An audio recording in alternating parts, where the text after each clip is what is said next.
नमस्कार, मैं हूं अभिनय आकाश और आप देखना शुरू कर चुके हैं प्रवास साक्षी का स्पेशल शो मातृभूमि। 5 नवंबर 2021 की बात है। उत्तराखंड के केदारनाथ धाम में देश के प्रधानमंत्री नरेंद्र मोदी बाबा केदार का रुद्राभिषेक करते हैं और फिर आदि शंकराचार्य की मूर्ति का अनावरण करते हैं। आपको याद होगा, केदारनाथ में साल 2013 में आए जल प्रलय ने भयंकर तबाही मचाई थी, जिसके बाद आदि शंकराचार्य की समाधि को नुकसान भी पहुंचा था। बाद में मूर्ति को फिर से स्थापित किया गया। भगवान भोले के भक्त प्रधानमंत्री मोदी ने खुद ही आदि शंकराचार्य की मूर्ति का मॉडल चुना था। फिर उस मूर्ति का अनावरण किया गया। इस दौरान प्रधानमंत्री ने समाधि स्थल पर ध्यान भी किया। आज के मातृभूमि के इस स्पेशल एपिसोड में आपको आदि गुरु शंकराचार्य की पूरी कहानी बताएंगे। भारत भ्रमण कर शंकराचार्य ने भारतवर्ष के 4 कोनों में 4 मठों की स्थापना की थी। आइए जानते हैं आदि शंकराचार्य की संपूर्ण कथा। सत्य की जांच क्या है? यह दृढ़ विश्वास है कि आत्मा वास्तविक है और उसके अलावा सब कुछ असत्य है। यह सुंदर दार्शनिक उद्धरण भारत के सबसे सम्मानित दार्शनिक उपदेशों में से एक है। ये विचार आदि गुरु शंकराचार्य के हैं। आज की कहानी उस महान सन्यासी की जिनकी लिखी किताबों को हम में से बहुत कम लोगों ने पढ़ा है, जिनके लिखे श्लोक उससे भी कम लोग जानते हैं। लेकिन जब सवाल जीवन और मृत्यु का हो, व्यक्ति और उसके ईश्वर के बीच के संबंधों का हो, उसी सन्यासी के विचार 100 करोड़ से ज्यादा लोगों के विचार बन जाते हैं। जब एक राजनीतिक भारत की जगह आध्यात्मिक भारत की चर्चा होती है, तब इसी महामानव की याद आती है, यानी जगत गुरु आदि शंकराचार्य की। आध्यात्मिक भारत की रूपरेखा। उत्तर में हिमालय की गोद में ज्योति मठ, पश्चिम में द्वारका मठ, दक्षिण में सिंगेड़ी मठ और पूर्व में गोवर्धन मठ।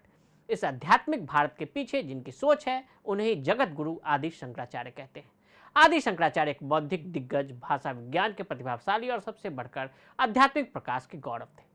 कम उम्र में ही उन्होंने जिस स्तर के ज्ञान का परिचय दिया, उसने उन्हें संपूर्ण मानवता के लिए एक प्रकाश पुंज सरीखा बना दिया। रक्षा, सामाजिक, सांस्कृतिक एकता, आध्यात्मिकता की दृष्टि हर स्तर पर उनका प्रयोग सफल रहा। कौन थे आदि शंकराचार्य?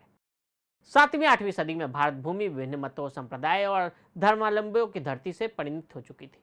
यही काल बौद्ध और जैन धर्म का उत्कर्ष काल भी था। बौद्ध और जैन की जड़ें उपनिषद दर्शन में ही मिलती है।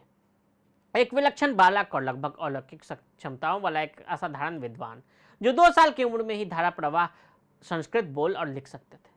4 वर्ष की आयु में वे सभी वेदों की पाठ कर सकते थे और 12 वर्ष की आयु में उन्होंने संन्यास ले लिया, अपना घर छोड़ दिया। इतनी कम उम्र में भी उन्होंने शिष्यों को इकट्ठा किया और आध्यात्मिक विज्ञानों को फिर से स्थापित करने के लिए पूरे देश में घूमना शुरू कर दिया। शंकराचार्य को 4 मठों की स्थापना करने के लिए जाना जाता है।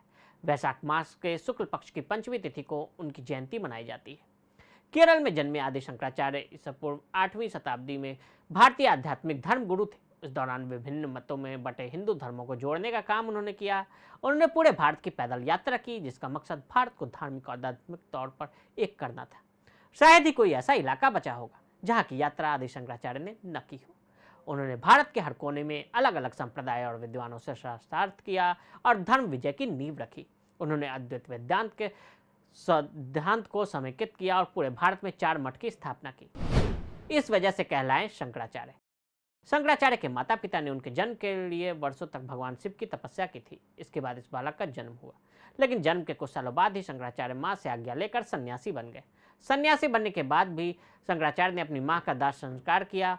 समय के साथ शंकर नाम का ये बालक जगत गुरु शंकराचार्य कहलाया। शंकराचार्य ने बचपन में ही वेदों का पूरा ज्ञान प्राप्त कर लिया था। उन्होंने मात्र 16 वर्ष की आयु में 100 से भी ज्यादा ग्रंथों की रचना कर डाली थी। कैसे आदि शंकराचार्य एक मृत राजा के शरीर में प्रवेश कर गए? भगवान शिव के अवतार शंकराचार्य को तमाम सिद्धियां प्राप्त थी। एक बार मंडन मिश्र ने इनका शास्त्रार्थ हुआ, वे उसमें जीत भी गए। फिर उनकी पत्नी बीच में आ गई। शंकराचार्य से मंडन मिश्र की पत्नी ने कहा कि आपने मेरे पति को हरा दिया, पर वे अपने आप में पूरे नहीं हैं। हम दोनों एक दूसरे के पूरक हैं, इसलिए आपको मुझ में बहस करनी होगी। महिला के साथ बहस शुरू हो गई। फिर उसने देखा कि वो हार रही है, तो उसने काम शास्त्र पर कुछ प्रश्न कर दिए। शंकराचार्य ने कुछ उत्तर दिए। फिर वो और भी गहराई में चले गई और पूछने लगी कि आप अपने अनुभव से क्या जानते हैं। पर शंकराचार्य ब्रह्मचारी थे, वे समझ गए कि ये उन्हें हराने की तरकीब है, तो वे बोले, मुझे 1 महीने का समय चाहिए, हम 1 महीने बाद इस बहस को यहीं से आगे बढ़ाएंगे। फिर वे एक गुफा में गए और अपने शिष्यों से बोले, चाहे जो हो जाए, किसी को भी इस गुफा में आने मत देना, क्योंकि मैं अपना शरीर छोड़कर कुछ समय के लिए अन्य संभावनाओं की तलाश करने जा रहा हूँ। फिर ऐसा हुआ कि एक राजा को एक कोबरा ने काट लिया और वो मर गए।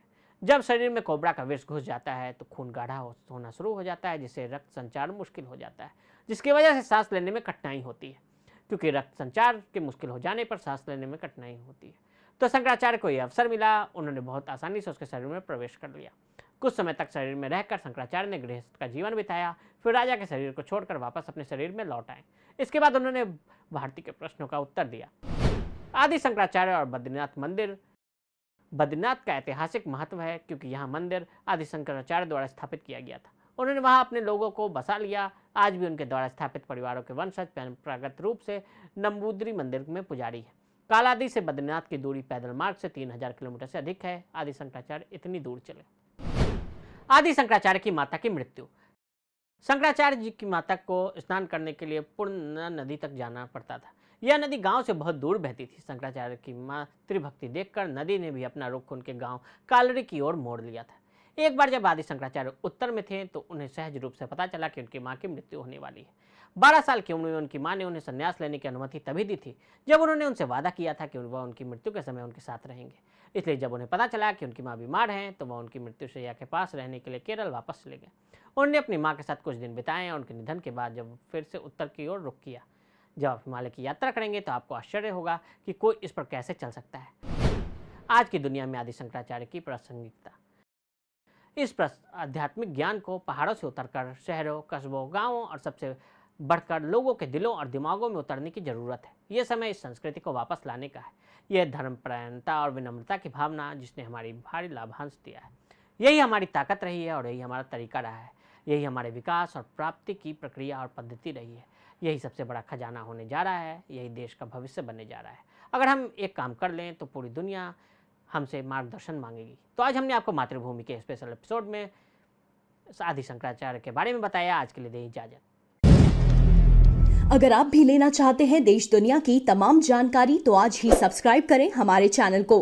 साथ ही नीचे दिए बेल आइकन को जरूर दबाएं ताकि हर अपडेट आप तक पहुंच सके।